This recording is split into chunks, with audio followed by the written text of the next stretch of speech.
మా climate change ఏం తెలియదు, ఒక మరి ఫీవరిష్ గానే ఉంది మా. దానికి ఏమన్నా ఒక సొల్యూషన్ చెప్పమా.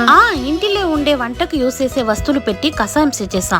అట్లనా, ఎట్ట పెట్టవాలా? మిక్సీ జార్ల 3 ఏలకలు, 1 స్పూన్ ధనియాలు, ఎండిన అల్లం, దాల్చిన చెక్క 2, లవంగం 4, మిరియాలు 1 స్పూన్, జీలకర్ర 1 స్పూన్, వమ్ము 1/2 స్పూన్. ఇదంతా మిక్సీ జార్లో చేర్చి బాగా నూరి ఎత్తుకుంటా. ఇప్పుడు కషాయం చేసేదానికి పొడి రెడీ అయిపోయింది. ఒక ప్యాన్ లో 2 టంబ్లర్ నీళ్లు చేర్చి నీళ్లు బాగా తెల్లిన వెనక 2 స్పూన్ నూరిన పొడి చేర్చి బాగా తెల్ల పెట్టి ఫిల్టర్ చేసి మింటే మనకు కషాయం రెడీ అండి. ఈ కషాయం ఫీవర్, కోల్డ్, కాఫ్ అంతటికి బెస్ట్ రెమెడీ అండి. ఇంటిలోనే వంటకు యూస్ చేసే వస్తువుల్ని పెట్టియే ఇది మాదిరి ఒక కషాయం ఇంటిలోనే చేర్చండి. ట్రై చేసి చూడండి.